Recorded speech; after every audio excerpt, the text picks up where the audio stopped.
Hi ಸ್ನೇಹಿತರೆ, ಯಾವತ್ತಾದರೂ ನಿಮಗೆ ಇದನ್ನು ಮೊದಲೇ ನೋಡಿದ್ದೇನೆ ಅಂತ ಅನ್ನಿಸುತ್ತದೆಯಾ? ಒಂದು ಜಾಗ, ಒಂದು ಮಾತು ಅಥವಾ ಒಂದು ಘಟನೆ ಮೊದಲೇ ನಡೆದಂತೆ ಅನ್ನಿಸುತ್ತದೆ. ಆ ಕ್ಷಣಕ್ಕೆ ಮನಸ್ಸು ಸಂಪೂರ್ಣ ಆಶ್ಚರ್ಯವಾಗುತ್ತದೆ. ಯಾಕಂದರೆ ನಾವು ಮೊದಲ ಬಾರಿಗೆ ನೋಡುತ್ತಿರುವ ವಿಷಯವೇ ಹಳೆಯ ನೆನಪಿನಂತೆ ಕಾಣುತ್ತದೆ. ಇದನ್ನು ಡೇಜಾವು ಅಂತ ಕರೀತಾರೆ. ವಿಜ್ಞಾನ ಹೇಳುವ ಪ್ರಕಾರ ಕೆಲವೊಮ್ಮೆ ನಮ್ಮ ಮೆದುಳು ಒಂದೇ ಮಾಹಿತಿಯನ್ನು 2 ಬಾರಿ ಗುರುತಿಸುತ್ತದೆ. ಆ 2 ಸಂಕೇತಗಳು ತುಂಬ ಕಡಿಮೆ ಸಮಯದ ಅಂತರದಲ್ಲಿ ಬರುತ್ತವೆ. ಅದಕ್ಕೆ ಹೊಸ ಘಟನೆ ಕೂಡ ಮೊದಲೇ ನಡೆದಂತೆ ಅನ್ನಿಸುತ್ತದೆ.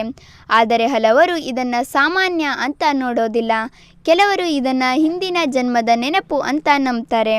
ಇನ್ನು ಕೆಲವರು ಭವಿಷ್ಯದ ಕ್ಷಣವನ್ನು ಮೊದಲೇ ಅನುಭವಿಸುತ್ತಿದ್ದೇವೆ ಅಂತ ಹೇಳುತ್ತಾರೆ. ಒಮ್ಮೆ ಯೋಚಿಸಿ ನೋಡಿ, ನೀವು ಒಂದು ಹೊಸ ಜಾಗಕ್ಕೆ ಹೋಗಿರುತ್ತೀರಾ, ಆದರೆ ಅಲ್ಲಿ ಮೊದಲೇ ಬಂದಿರುವಂತೆ ಅನ್ನಿಸುತ್ತದೆ.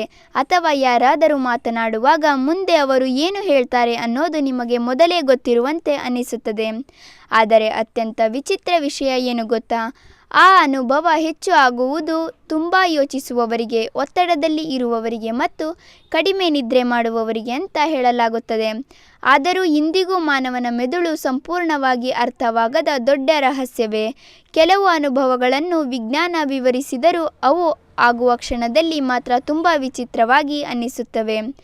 ಹಾಗಾದರೆ ನಿಮಗೂ ಯಾವತ್ತಾದರೂ ಇದನ್ನು ನಾನು ಮೊದಲೇ ನೋಡಿದ್ದೀನಿ ಅನ್ನಿಸುವ ಅನುಭವ ಆಗಿದೆಯಾ? ಆ ಸಮಯದಲ್ಲಿ ನಿಮಗೆ ಹೇಗನಿಸ್ತು ಅಂತ ಕಮೆಂಟ್ನಲ್ಲಿ ತಪ್ಪದೇ ತಿಳಿಸಿ. ಇನ್ನಷ್ಟು ವಿಡಿಯೋಗಳಿಗಾಗಿ ನಮ್ಮ ಚಾನಲನ್ನು ಈಗಲೇ ಸಬ್ಸ್ಕ್ರೈಬ್ ಮಾಡಿ.